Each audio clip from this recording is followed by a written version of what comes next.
Well, hello everybody. We are live once again, the Real Estate Podcast.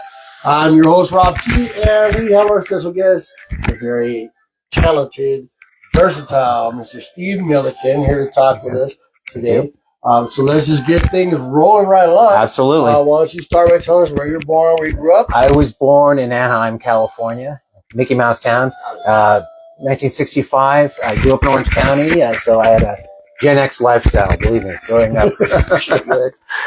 Is that what we are, Gen X? Well, if you're born in a certain time frame, I was first generation. I guess so. Then, yeah. I think I'm in that time frame too. So, well, that's cool. Anaheim, I kind of back door. I was in Pomona, so is that right? Yeah. So it was like right there, over the hill, huh? Right, Old Callow Hill. There you go.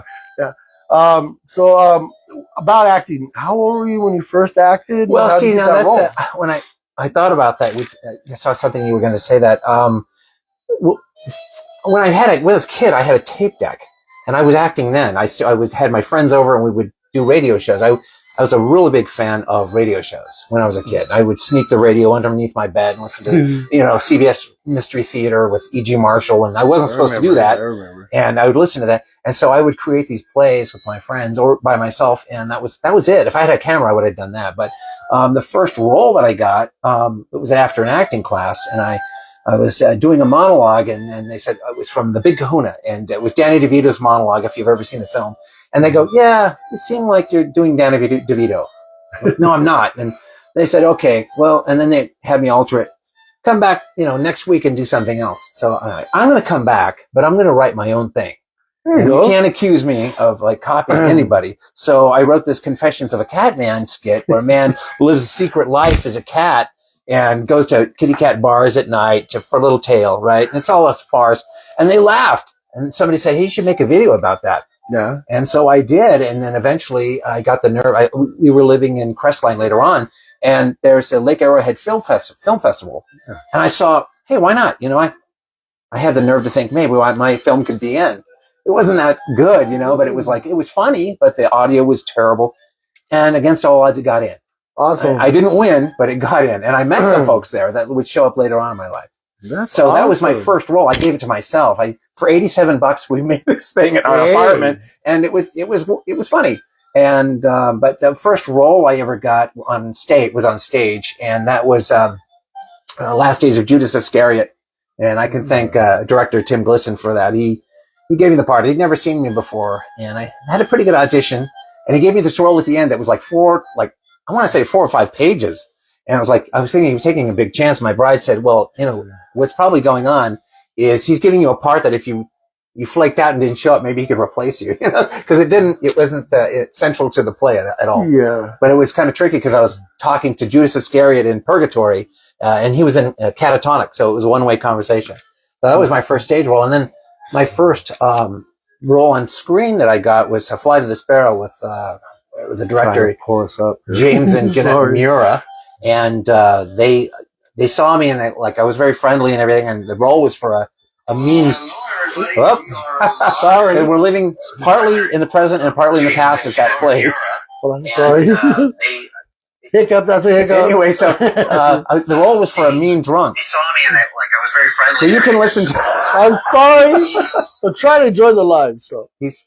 But I don't know how to do this. My past is haunting me. It's coming through the speakers. But anyway, okay.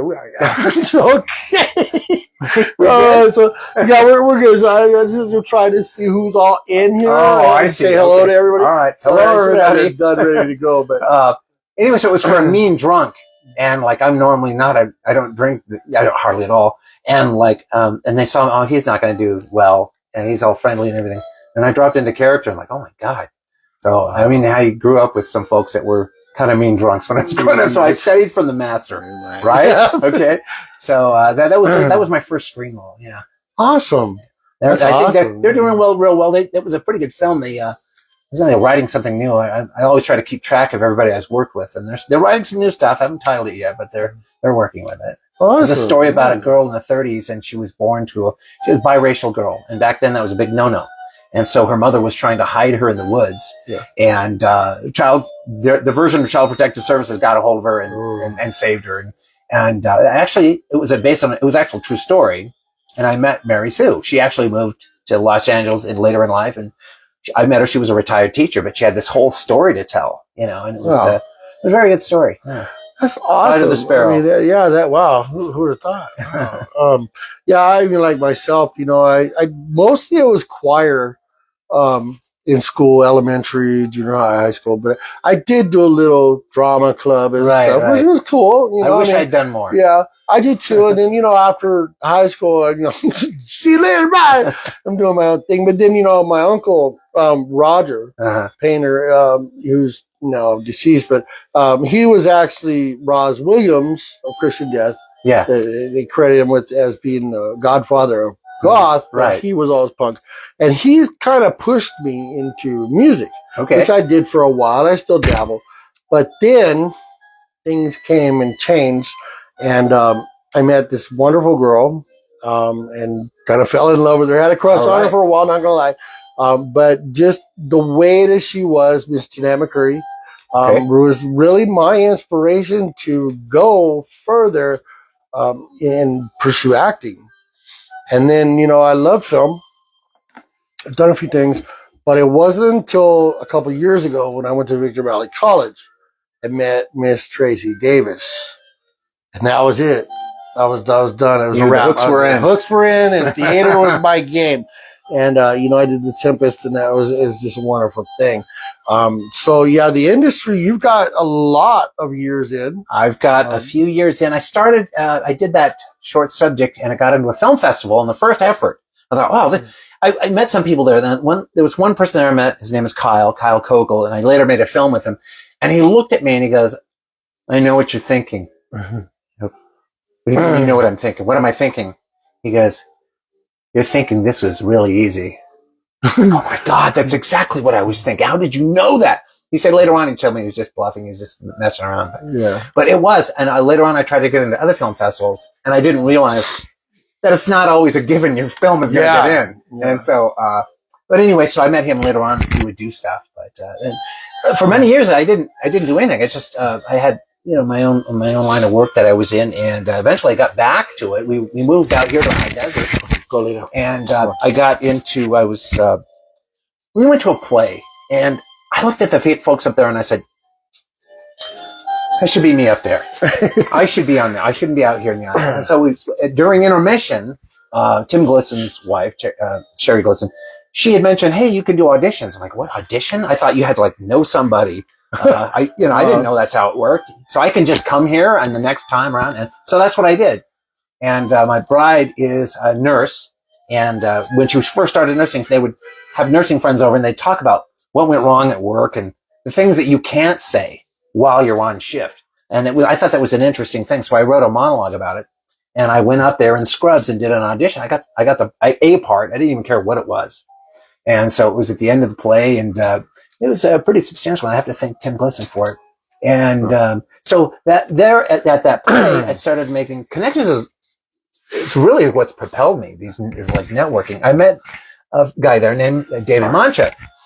And he was telling me about this play he was involved in. I actually know. Do you know Dave Mancha? Yes. Well, if there's probably not that many. I've been in this desert for a long time. Well, it's likely to be the same one. Yeah. But anyway, he kept telling me about this play he was involved in. It's like, oh, this is great. It's about a guy in Paris, and he's got 3 fiancées and all airline hostesses. And like they don't know about each other, but he's got their schedule down. And so he can keep them out of town when he needs to. And so I show up as his hapless friend from Wisconsin. And then the comedy ensues, because then the girls start showing up at the same time. Anyway, he's telling me about this, and God, why aren't you asking me? Because he's telling me about these guys, the role that I would eventually get. They couldn't keep the part filled. So he moved out of town. Something happened. They had to drop out. Oh. And I'm thinking, why don't you ask me? I didn't ask him. And so finally he recommended me. I got it. Now that was probably the one that you talk about put the hook in you. That one put the hook in me. I was late to the party. We didn't have that much time to rehearse. And we ended up going over to each other's houses in the closing. About a week out, we didn't really know if we really have a play, because everything was kind of up in the air. Oh. But we worked together, and it was like under pressure. It was like as a team. And so it was David, and he played the bachelor, the cool guy. And then his wife was an airline stewardess, Katie Mancha. And we had some a lady named Ali Kimmel, and she played the German Lufthansa, and she was so funny because she was just nutty and flighty and everything. Yeah. And then we had an Italian one played by Ashley Patterson. She was like stunningly gorgeous. And then we had a housekeeper played by Claudia Cortez, and she played her part perfectly because she's tired of all this BS at the apartment. So anyway, the connections I made there was like, it was a bond, and I still try to keep in contact with all of those folks, and I still do stuff. And later on, David would recommend me for something that Michael Barrett was looking for. It was Prisoner of Second Avenue, and it was a comedy, but it was a Neil Simon comedy. It wasn't like a laugh riot thing like Boing Boing was. And it was more sedate and subtle. And I grew in that one because the director in that one is named Tony Momolo, and he had been in every show I ever saw in the 70s. $6 Million Man, The Hulk, Kojak, Cannon, Hill Street Blues. He was in all these shows, so he's legit. So I show up there and I have like minimal experience, and I'm late to the party, and they put a script in my hand, and I'm walking around, like you do, and you're trying to do the part, get the blocking down, or in any part of the words. And he was like, God, I got to get that script out of your hand. It's like, I just got it. What do you expect from me? And he was tough. It was like a lot of pressure. So I was like really trying to like, okay, he's not going to get me next time. I'm going to really, buckle down. But I have to say, Tony Momolo, really helped me because he had a phrase. I had one acting class, and the only thing the main thing they taught me there was, don't act. Dial whatever part of your personality that's part of your character, dial it up, and the thing that's not, dial it down. And then like that's a key or one of the things you can do. And then the other one was, what does your character, what do you want? So it's like, cause a lot of people when they get on camera or on stage, they're uncomfortable about what are they going to do with their hands? You do what you want. If you're, if your ear itches, it's your ear. And that just becomes part of it because it's truth. It's natural, and if they don't like it, you can do it again. But, but Tony told me, one of the things he said is a phrase, he goes, cut it in half. Yeah. And I noticed when I thought back, when I saw some of the stuff I did in Boing Boing, it was a comedy and the audience laughed, but I noticed on stage it was too big and I had to cut it in half and then cut it in half again because I felt like it. When I look back, I thought I'm stealing from the other performers on the stage. I'm robbing from their moment. And it was sort of funny and it worked, I guess, but it was too much. So he kind of taught me to dial it back, and especially that helped for screen work later on. Yeah. So I mean, I could kind of relate what Miss Davis pointed out to me over and over and over with, and I kind of still have a problem at times is centering. I'm terrible at it. But I also like, on film I'm cool. Right. But I seem like in theater, especially if it's somebody that I know, like when I went to audition with Sheila. Oh, right. For Plaza Suite. Yeah. For what? Like Plaza Suite. Oh, Plaza Suite. Sheila Paris and Plaza Suite. And I went to do the audition. And I'm just so nervous. Yeah. That, because I know these people. Yeah. And so, I guess I need to get over that. But yeah, on camera, I turn it on and off. Yeah, yeah. And, but, I wanted to say real quick because, today is the 2nd of March. Yes. The Oscars. So, of course, I got the Writers Guild and SAG-AFTRA signs got my SAG-AFTRA strong shirt on. Got my buttons up there. Hey, I already made an apology for the Oscars. I don't know if you know that. Did you? I'll have to send it to you. But I just watched some of the films today that I could or caught. The people on Instagram. And so they give it away. Right. But, I kind of caught some stuff and did some research.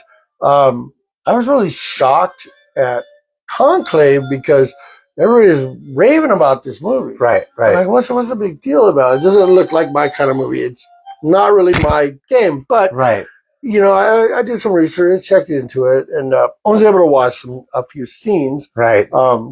Interesting. But yeah, not my ballpark, but yeah, I can see why it raised such a buzz. So if you haven't seen the movie, I'm not going to give it away. No spoilers for me. But yeah, you see it because it is worth seeing it. Right. And, me, myself, just because I don't like the style or what it's about, I'll still go see a movie because unfortunately, like I talked with Michael, I ask you too, before we move on to the next question, is that when you watch TV, when you watch movies, Do you watch them? Or are you like me where now I see the director's view, the producer's view, the actor's view, the camera's view? I got an answer for that. Used to be I would get lost in. Now, if what I do now is I look at angles. I look at how long the shot lasts. I look at the lighting. I listen. The sound, it can take you right out of it if the sound isn't right. Yeah. And I've been watching a series off and on, Peaky Blinders. I saw an episode the other day.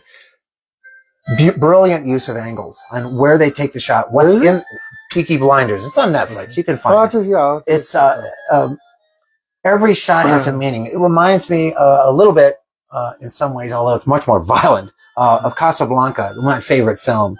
And there's not a shot in that film that's out of place. All the dialogue is on point. Everything is put together perfectly. There's nothing wasted. There's an economy of motion, and there's exact. I remember seeing an original cut of the ending of it, and it didn't work. Yeah. And then they recut it. You've seen the film, yes?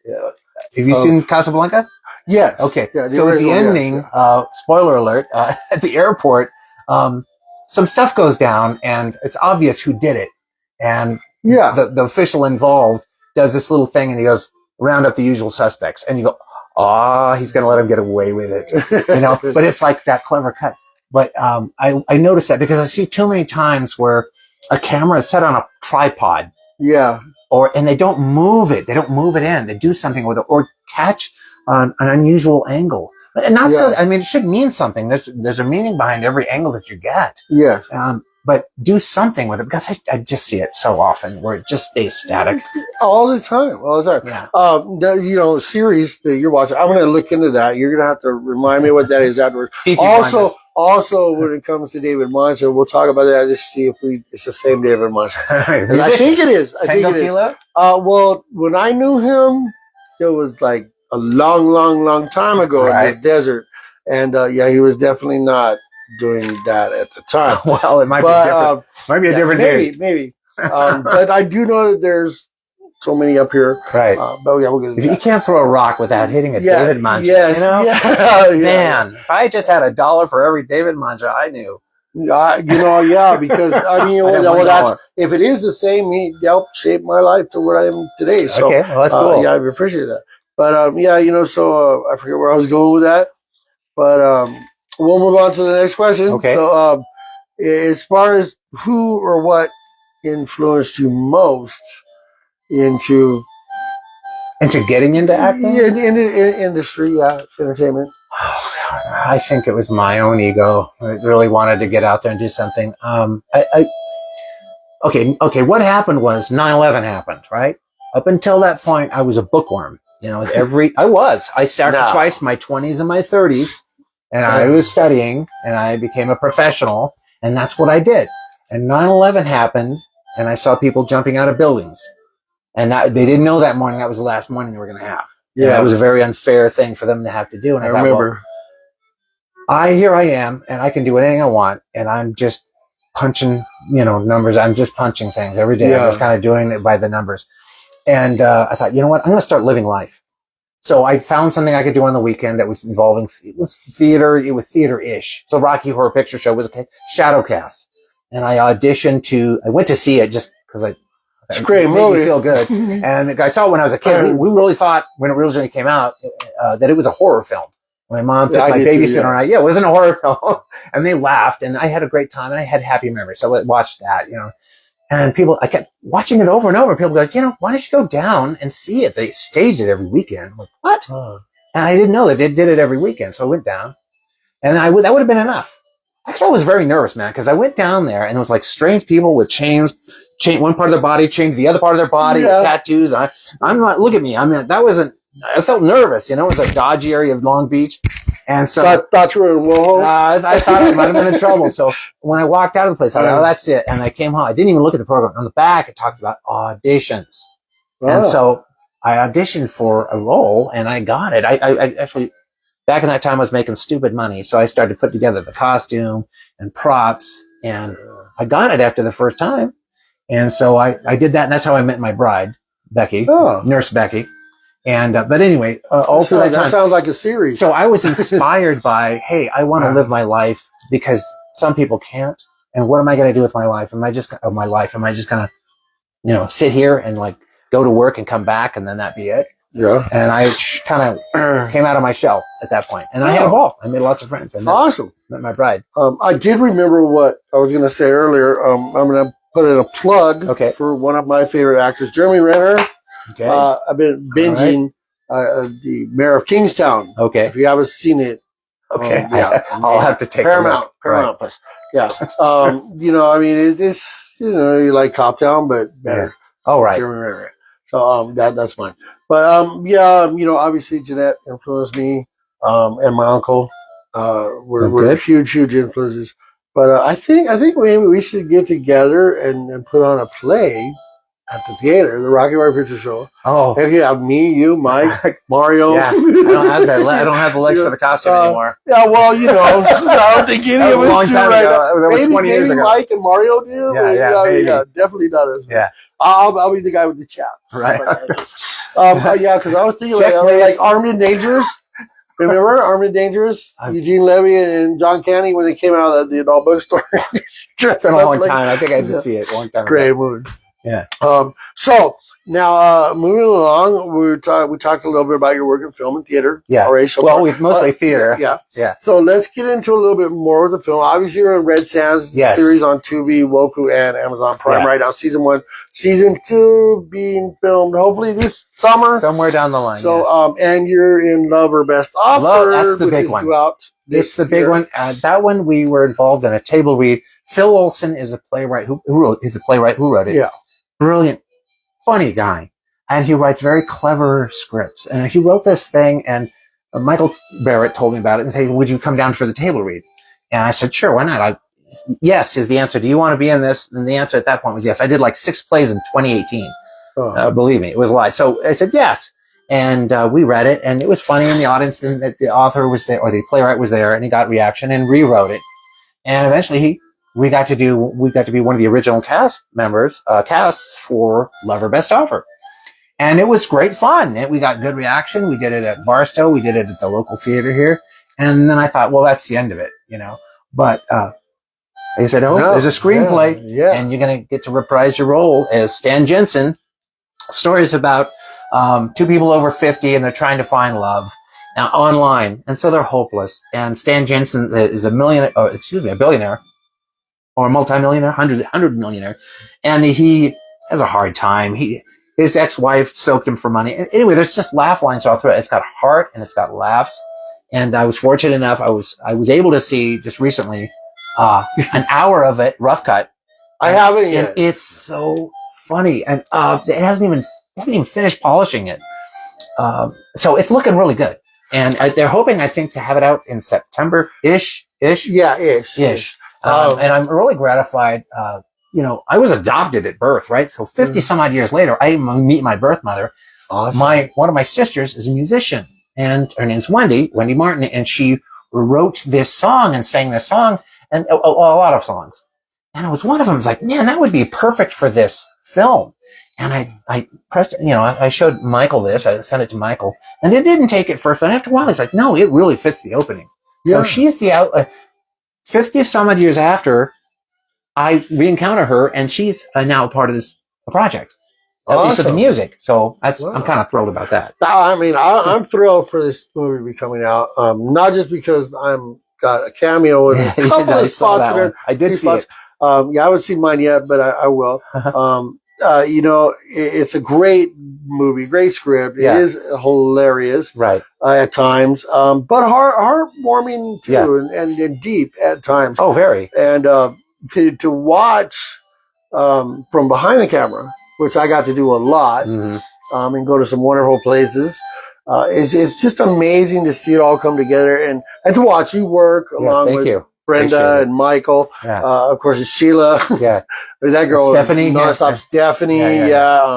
Vic worked cameras. Then we had Connor for a while. Enos is in it. I had a scene with her without having a scene with her. It was on a phone. Jasmine, too. Oh, Jasmine? Okay. All right, cool. So, it's a great movie. So, when it comes out, we're going to let you know. So, make sure you see it. Oh, absolutely. I was just watching Red Sands again today because actually I watched them, I think, yesterday. or no, early this morning. Right. Because that's where I had to go in because I thought I had your pictures as a sheriff. I did, but I lost them. Right. I'm not going through all my cloud because I have like 14,000 pictures. Oh, forget it. So I just watched Red Sands, and I was like, I could just scan. I'm like, nah, I'll just watch it. Yeah. Because I know it gives credit. Yeah. And I pulled your pictures off there. But yeah, I mean, Red Sands, guys, Tubi, Boku, Amazon Prime, make sure you watch season 1 so you'll know what happened is coming up in season 2. So, Red Sands, Lover Best Offer, the new movie. There's a new movie that hopefully is going to keep going. Yeah, there's a couple of them like that. Well, there's I met a guy and Aaron Magana, and he's writing. He has come up with this story. It's called a Monsterland Symphony. Huh. And he cast me for it. I'm Boris, the Dairy Queen. I kill people with tainted breast milk. The Dairy Queen. Oh, it's twisted, man. You want to think? Okay, so Quentin Tarantino has movies like the music is just woven through the fabric of the film, right? And this is what this is going to be, and yet it's going to be like a horror. I don't know if you've ever seen the American Horror Story. Yeah, it's going to be that kind of thing set to a pulse of a beat. And we got an amazing cast that I'm seeing being assembled. So that's in the works. Also, a guy named Clay Lacey. I want to work with this guy so bad. And the director, I've seen his work, and he's done. I didn't know this existed, but 48-hour film festivals where they give you a topic on Friday and you turn in a short film on Sunday. And this guy is an award winner, from in 2 different films in L.A. and San Bernardino, in 2 different films, and the quality of work he did in just that time frame. I want to work with this guy. Anybody that does that quality of work. And he cast me in a film. It's called Memora. He had already won in a 48-hour film contest for a short, and I was going to make it into a feature length. And I got cast in it, but it got put on hold. So I'm hoping it gets made. Vic Mendoza, we both know him. Yeah. He's a very quiet guy, and I didn't know who he was or what he did. Great. This guy's a genius. Guy. And speaking about like the quality of the work, high production, and you see he does a show called Unshadowed. Excuse me, not Undivided. Unshadowed. I'm in the 3rd episode. It's about a kind of a dystopian world where the government's trying to put chips in people to identify them, and I played a role in the 3rd episode where an attorney, he's trying to figure out why people who engineered the chips are now coming up dead. So we're going to find out in episode 4, which he's writing. So Vic Mendoza is another person I really want to work with. I got projects with Josh Ampuero, who I've done a lot of stuff with him before. Right. I don't know if have you met Josh? I have not met Josh. I've heard of Josh. Anyway, so we were talking about the Oscars. I did a short, just a comedy short about an Oscar apology, and I represented the Oscars apologizing for a James Bond montage where we didn't mention George Lazenby and how bad we felt about it. And anyway, so it's ridiculous. So I'm doing more stuff with him, including a mafia character we don't have a title on it yet, but it sort of reprises a mafia character I did before for a director called Gideon Modisette. The student film, and it was a good film, a very great look. But I was an evil mafia guy torturing some poor soul in a garage for information. And I'm sort of doing the same character just by a different name. So it's Kazan in the new one. And it was Alexei. There you go. But also Michael with Phil put something out to Michael that kind of on the back burner right at the moment, but is that the reading? The one that we're doing? Is that something different? So we're not going to give out too much information on that. Oh, okay. I don't know if we can or not. And it's a Phil Olsen thing. I don't think Michael. It's just a Phil Olsen thing, and maybe don't want to curse Michael Barrett will be involved. So, great thing coming up. It's going to be wonderful if we can make this work. So and the other thing coming up is David Mancha. We're going to do a music video, and it's his band Tango Kilo, and his song is Mass Miracle, and a guy named Thierry Akwanda is going to direct it. And it seems like a really solid dude. I haven't worked with him before, but he's written plays before, and a really solid guy. So I'm looking for good things with him. So yeah, those are the current ones and the upcoming ones. I didn't mention the one you don't want me to talk about yet. Well, I'm not sure if we can because then let's not. Because you're in the group, so we know what's been said in that group. Right. So I don't know. We just leave it lay. Let it lay. So anyway, let's move on to let's see. So we talked about current upcoming projects right now. Yeah. Tell us a little bit about your positive and negative industry experience. Oh, all the positives are manifold. There's lots of them. Getting any part, and you feel alive when you do it on stage, especially. But you can do it. You can perfect it more on screen. Like, oh, I screwed that up. Let's do it again. I like that. I like that I'm finding ways to improve myself in the craft. That is very satisfying to me. So that's very positive. And meeting all these people, and then it's like I do audition and I get jobs auditioning, but mostly it's through networking. I know this person, I get to know the other person. I'll do some voiceover work there's a guy named William Caldwell. I did a voiceover for him, and he made a thing called COVID-19 Alien Menace. That's all I could do during the COVID thing, right? I got shut down. I lost some stuff because nobody was doing theater, and I lost Atticus Finch from To Kill a Mockingbird. That didn't happen, but I got a thing with William, and Mr. Caldwell has that film, even though as quirky as it was about this alien thing coming down called COVID-19.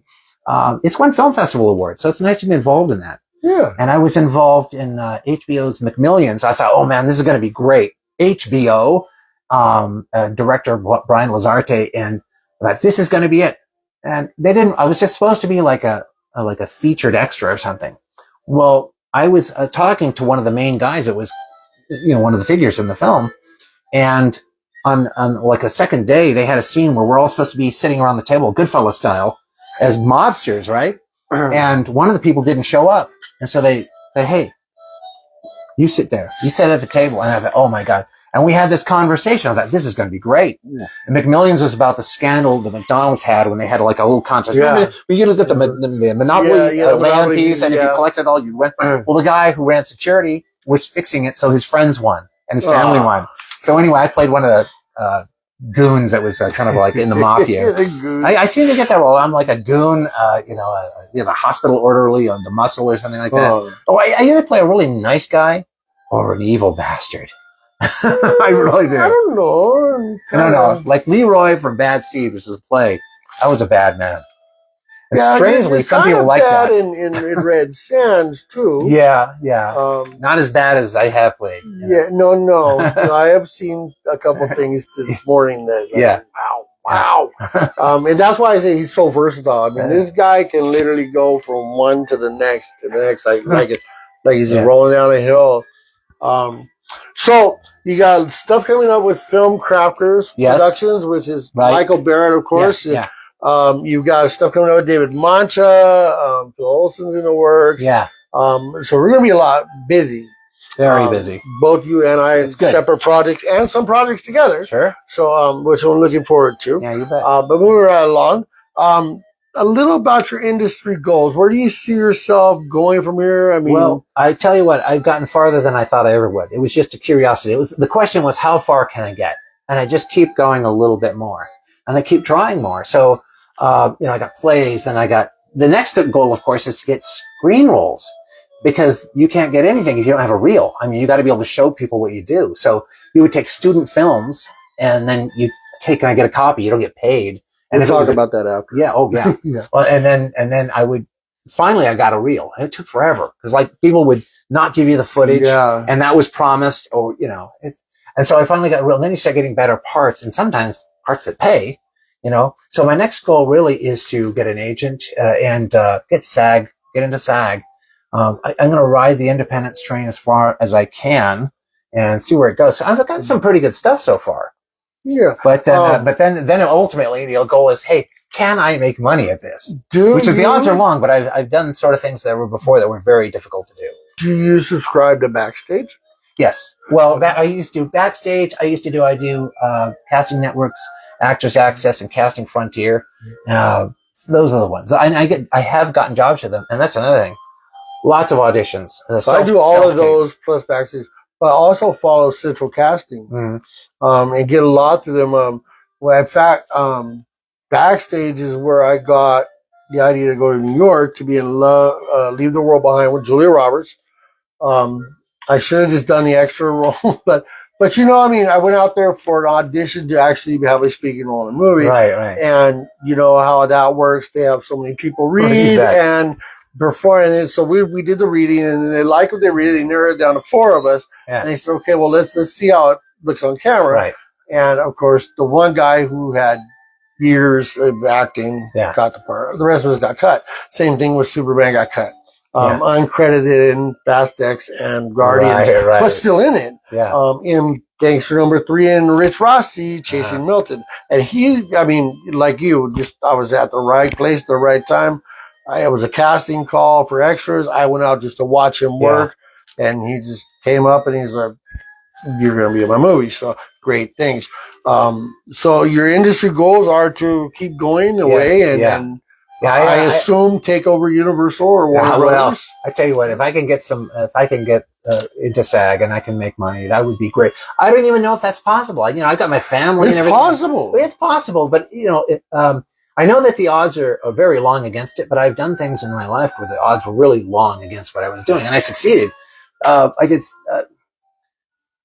To me, I just go, look, they give you the percentage. This is the number of people that do or don't. And I'm like, well, okay. To me, I changed that. I go, no, it's not that. It's not 2%. It's 50-50. And I know it sounds moronic, but it's either I am or I'm not. No, you're not. Yeah. And then in my mind, I was like, I'm going to eliminate that and eliminate the part that says not. And then I'm going to do it. And then actually it works. That's surprisingly number. As stupid as that is, it actually works. Well, I don't agree with those numbers either because I'm like, well, you can put a number on whatever you want, but if I want it bad enough, I'm going to get it, and that's what I'm doing. Hey, if you don't quit, you can't be beat. And especially in this industry, I mean, people say, oh, door-to-door sales, telemarketing is hard. Numbers. 1,000 no's. You can accept them. Right. You can go to those auditions, you don't get the part, then you have pity on yourself or whatever, and you solve around. That's hard too sometimes. But it is hard. But you know what? I mean, I've done sales, so I already learned how rejection. And that's just part of life anyway. But in this industry, you're going to hear a lot of no's. Yeah. You just knock on the next door, and sooner or later, somebody's going to say yes. Yeah. And that's what's great about the industry too. But there's no number that they can say, oh, you ain't going to make it. Cause if you believe that, then you're not going to make it. Yeah. If you say, okay, cause Walt Disney, you told Walt Disney that too. Look what happened to him, I mean, I think it was, I don't know if it's a true story, but it was Clint Eastwood and Burt Reynolds were walking down the street, and one of us, they came out of someplace and they said, we don't need you guys. First of all, Burt Reynolds, you can't act. And Clint Eastwood, you got an Adam's apple from hell. So look at him now, huh? But seriously, so you can't quit. That's the thing, I mean, as a person who's getting into filmmaking myself and doing acting and stuff, and being around Hollywood and being on lots and going to rallies and stuff, is I've seen so much that seems to be like this mold. If you don't come from it, why even try? But I tell people, look, here's the thing, man. If you believe that, that's how you are. Right. Like I listen to Joel Osteen talks about that too. The words that come out of your mouth, that's what you start believing. Yeah. And I tell you, never let anyone or anything stop you from getting your dream. Every body type, every facial type, there's a role for you. Yeah. If you can act, if you're willing to learn, and if you want to do that. You look, is everybody that you ever see on TV beautiful? No, they can be a troll. That's so true because I go through that a lot, man. I'll have days where I'm sitting there, I'm like, what am I thinking? What the hell's wrong, man? Look, I'm fat, I'm ugly.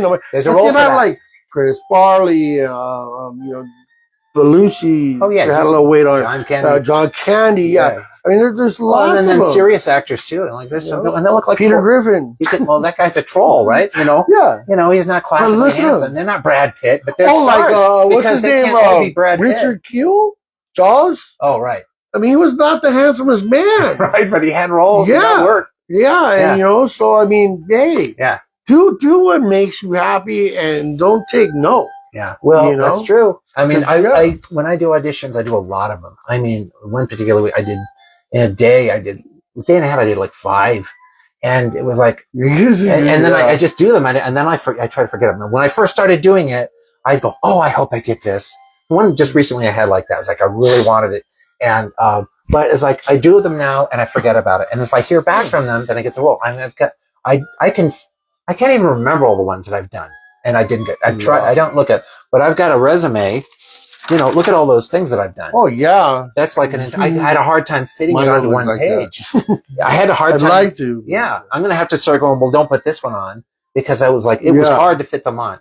And so this was everybody saying yes. And so they do. I haven't done as many as you, but I do find, because a lot of people I talk to, like, I didn't get that role. I don't know why. I don't know why. I was really, I studied. So, did you ask? Because I always ask. Yeah. If I don't hear back, I'll make a call. I'll make an inquiry. I'll be like, I was just checking. If you made a decision here. Well, we decided to go to. Okay. Do you mind telling me why? Yeah. And don't be afraid to ask that, because the casting directors, the directors, the producers, they will tell you. Yeah. They'll be honest. Yeah.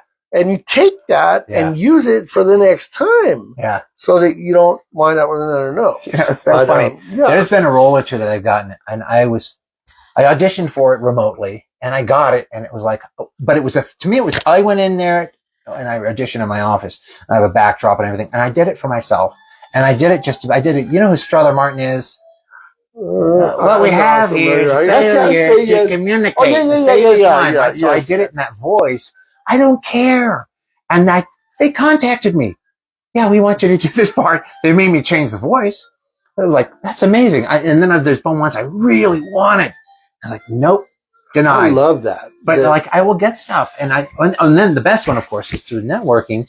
And they already know your work. They know you're going to learn your lines. They know you can act. They know they can depend on you, and you're going to be easy to work with. And they'll go, hey, I want to offer you this part. You don't audition. You just get it. That's cool. Like, when I did The Tempest, which was directed by Miss Emily Ruiz at the school, great director. And she had a lot of patience with everybody, especially me, though. But I had some sickness, I had some problems. I was there as much. I'd never missed the show. Rehearsals, yes, but not the show. Yeah. But it's. I forget where I was going with that. Sorry about that. No, it's just Braveheart. I got some really cool roles. I mean, that one that I did, the Strother Martin, was a guy named Jordan Williams. We the people of Grove Street, and I was this power hungry HOA president, and I was like trying to control the minds of everybody that lived in the neighborhood. It was a cool role. It was really weird, because I walk into this room and they've got Mao Zedong. They've got like his picture up on the wall. They had my picture that big up on a wall. I'm like, oh my. Well, that's why I like theater. And I was supposed to be like the fearless leader of the group. You got so much freedom, to an extent. Some directors, some professors it's word for word. There's no, that's it, period. Yeah. But a lot of theater, you're free, and you got, you don't get no second takes. You just got to roll with it. But, when I went to do the read for Miss Emily, the audition, I actually wanted to do Caliban. Who is the monster. Of course, he is a monster. But the monologue that I chose to do my version of Caliban, and I saw it because he was sad about his home and stuff. So I portrayed that. And although I didn't get Caliban and I wound up getting Gonzalo, it's because of that emotion that I was able to exude that got me that role. And through that, just great things have happened since. There's another shout out to Miss Emily Ruiz and the college. But roles, sometimes you don't get what you want. Yeah. Sometimes you go all the way across the country for an audition only to get your scene cut. I've never done that. I've done stuff where I got my stuff. Julia Roberts, man. The HBO thing. I was like, this is gold. And to find me in that, I'm in 2 episodes, and to find me, you need like a pause button, a very good. That's like me. There I am, and there's like cut all the audio. I'm like, oh man. This like in Guardians 3 and Fast X. Yeah, you got to be quick, because I'm uncredited extra, and I'm like in Fast X. I'm just in a scene. I'm done with being an extra. I did it once for a series called Elkhorn, because I rekindled my love of westerns. And it's a Western series. And so I just wanted to get onto the set. And so I was an extra there. I'm not going to do that again, because it's not with my time. I want roles that are speaking well. Otherwise, I take everything I can get. To get on the set. Speaking. But the reason I do extra work and just to get on set is for networking. Yeah. Because that shoot ends sometime that day. Yeah. I'm starting to talk to everybody I possibly can. I'm getting, emails, Instagrams, all that stuff. And I keep in touch with them. That's the thing too. You got to keep in touch with them. Because I've taken some people to rallies that met people and have not kept in touch. And I'm like, See, if I work on something with somebody, I really do try to keep in touch with them. I want to do more work with them. I don't think there's a single thing I've been involved with it's like, man, I'll never work with that person again. Yeah. You know? And the thing is, like, a lot of the folks that I've mentioned, I said not a lot, but some of the folks that I've mentioned that I've really enjoyed working with, they don't want to work with each other anymore. And that's kind of a drag because I feel like, especially out here, when we got filmmakers out here, it's like, wow, if we just pool our resources. Creative differences. Yeah, creative differences. And, the one won't reconcile with the other. And they're not, they're adults, so they can not like whoever they don't like. I have that one person that just, I wouldn't work with him again. I mean, he's a great actor. He really is. I would not work with him. Right. I wish him well. Yeah. But so far I haven't had that. Yeah, sometimes I think also what it is because mostly I've just been an actor. So I don't have, I make suggestions and I have interpretations in my own read. But like the ones that I've seen clashing are people that, well, I'm the director, well, I'm the producer, well, I'm this. And then they have, I wrote this and I know it's supposed to be this way. And I just go, what's my line? Where are we at? Yeah. And I go, hey, the most I've ever done is like, look, I don't think this is natural. What if we did this? And I try to interpret it a different way. And there's a lot of drama and drama. It can be, that's like the gentleman I'm talking to. I mean, you're a decent actor, but you're in college. Mm-hmm. You're not, on Broadway.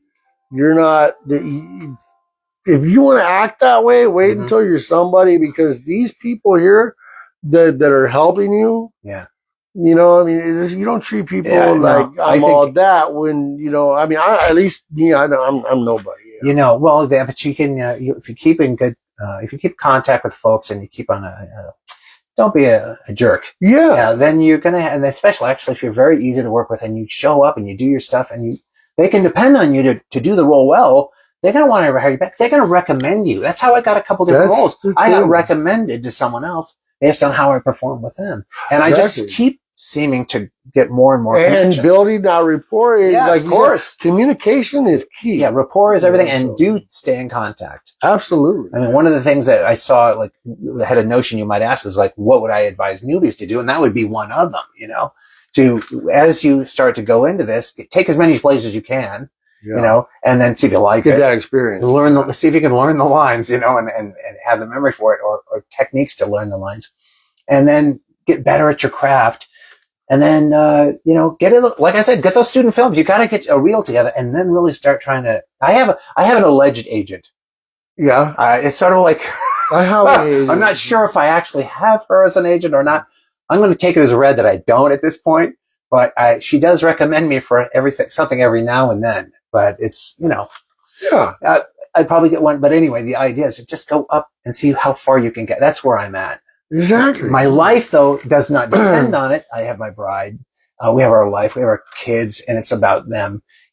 It's all about them. This is the toy department of life, but it's kind of fun because I keep getting more. Yeah. And I'm curious to see how far can I possibly get? That's me. How far can I take this? Right. Because, we've talked about personal things and stuff.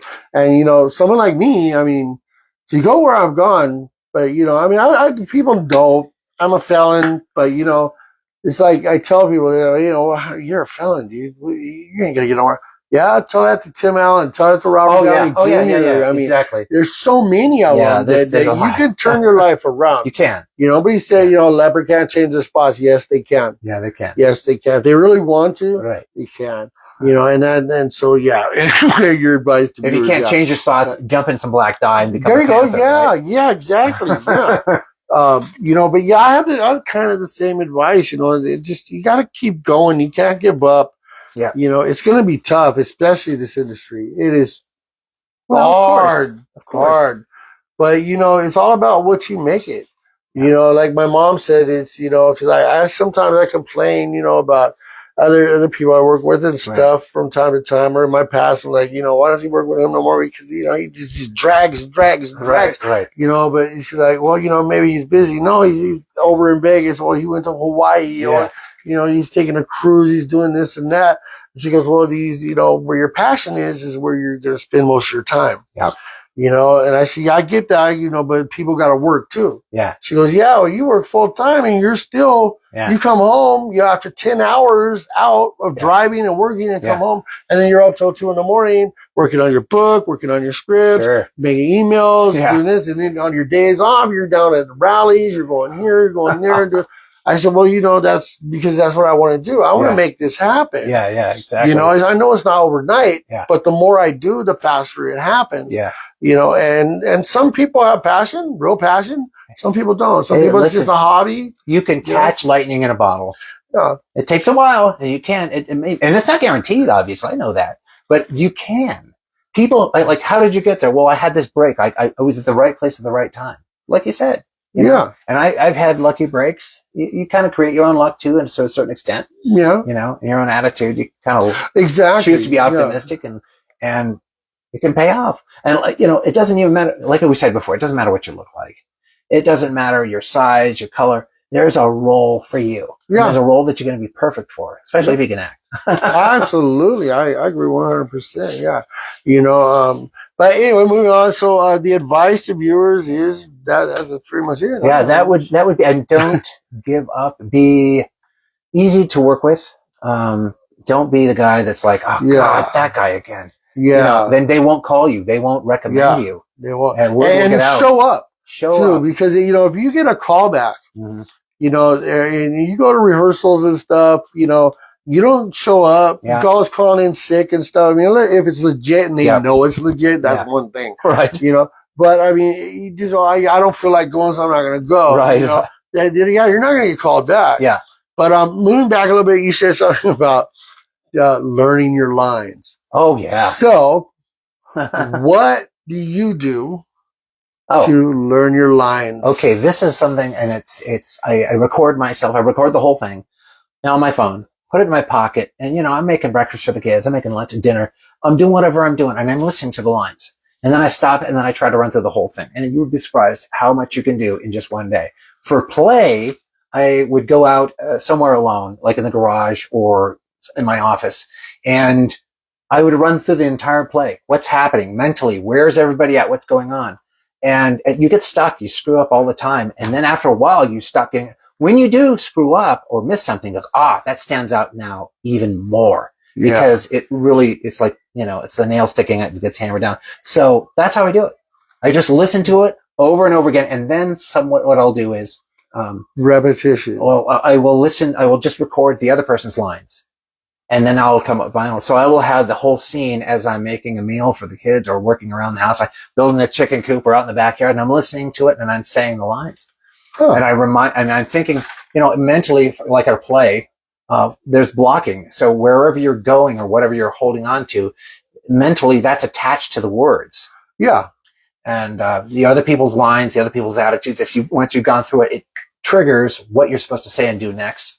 And that's a great memory key that works for me, Yeah, I wanted to bring that up because, you talk about repetition, and that's all it's taught. The words, just words. Get the words down. Repetition is big. Yeah. Now, for me, I'm a little different. You can hand me the script and say, hey, listen, we're going to go on stage an hour. I said, okay. So I'll dig around on set for about half an hour. Then I'll go out to my car, turn the music up loud, and learn my lines. Okay. And whatever works. Some people it works like that. So I've known other people that, they gotta have the TV blasting and to write and stuff. Like when I write, the TV's on, the music's blasting, and I find distraction kind of helps me. Right. As where others, you can't have focus. That. So I will get the script. I will highlight in different colors, different things going on. If it's a play, my lines are like yellow and other people's lines are a different color. Yeah. I got colors for actions that I'm supposed to be doing and notes on the side. And then I just go, and the process of writing it and reading it and saying it and hearing it, then it sinks in after a while. And then after a while, like 2 months after the play or the movie, I don't remember. What was my line? You dump it. You do like this dump, or you dump it all out of you. I find that now because I keep trying to remember this one little monologue from The Tempest, and it's like I got some of it. Why is that my best line? Right. But I get it. So yeah, I guess, well, that's really about it, unless you have anything else to add. Don't forget Red Sands on Tubi, Woku, and Red Amazon Sands Prime. and What Love or else? Best Offer. Love or Our Best best offer Offer will be is coming coming out. out, and you're gonna like it. You're in other stuff that is currently on streaming or Yeah, platforms? let's see. Well, I mean, I'm on the Unshadow series. It's a web series. Okay. Very good one. I recommend it. Unshadow, Vic Mendoza. That's what he's doing. If you want more information, go to Vic's Cover on Instagram, and you'll find everything about that. So that's a great series. The Monsters Land Symphony with Aaron Magana, and things with Josh Ampuero, and hopefully Clay Lacey, which is I'm really hoping, because I really think a lot of him. I think he's a great feature. Well, does anybody have any questions for Steve? Let's see if we got anything here. We got what's that? LA Chinese pitcher Steven Rocks. Woohoo! Hey, thank you. So Gen X, we love you. A quirky, techie millennial. Mario, the Phantom of OA is watching. Nice. He's at work. Thank you, Mario, because we know you're at work. And thank you, everybody at Mario's work, for watching. Unshadow series and Michael Barrett, people who want to watch it. Michael and Vic, hello. Hey, out there. Let's see here. Send a request to be a Cockney video, so now I know how to do. Now I know how to do that, Michael. Like we were talking about, Pastrami Nation. There's Unshadows watching. That's pretty much it. So, anybody got any questions for Steve or me? Or so we can wave to everybody right here. But I have to get up and do this stupid thing like I do on the side. It's a ritual, I think. I think so. Later on, there'll be a brief ceremony. This is part of the rawest podcast you've ever seen. Bringing in chicken, we'll wave it over the whole thing, and it'll be good. Yama, yama, yama, yama. Police Academy, All right. Was that not in the back of the van with the chicken? Oh, yeah. Something like that. You say yama, yama. Do that voodoo that you do so well. Making sense. Yes. I can't get anything past you. I just watched that the other day. So, yeah. So, well, I guess that's it. Thank you, everybody, for tuning in. Thank you. We will see you again next Sunday at 7 p.m. Don't know who our guest is going to be yet. It's going to be a surprise. So, we'll leave it at that. Thank you for having me on. Yes. Thank you, Steve, for being here. Looking forward to doing some more work with you. We got Red Sands coming out. Hopefully, So until next Sunday at 7 o'clock, from the Real Scene Podcast, which is some new stuff coming up. The Real Scene Podcast is sponsored by R&M Handyman and Mobile Mechanic. For all your handyman needs, they are the cheapest guaranteed. You can find them on Facebook. Also by Robertson Taxi, cheaper than any other ride share in the desert guaranteed. You can find them also on Facebook. And the Real Scene Podcast is produced by Cotton Candy Productions, Inc. and Strange Studios, Inc. Until next time, don't forget, keep it real. And that's that.